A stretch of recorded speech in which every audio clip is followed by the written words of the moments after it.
7 ndio kikundi hiki cha ngoma za kitamaduni kilianzishwa katika kitongoji cha Lembuka kule kijiji cha Ntapisi.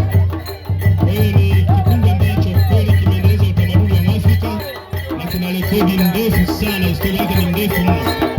Kimefanikiwa kwenda Ikulu Dar es Salaam, Dodoma, mashindano ya Tulia